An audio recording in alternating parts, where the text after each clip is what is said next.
Got our jump box on there. Still not going. Okay, so let's drain the fuel out of it. Let's see if we can get some fresh fuel into the carburetor bowl.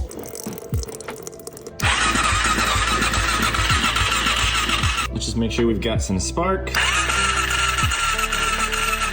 Compression test showing us 45 PSI. That seems low. We've got 0 clearance on that one.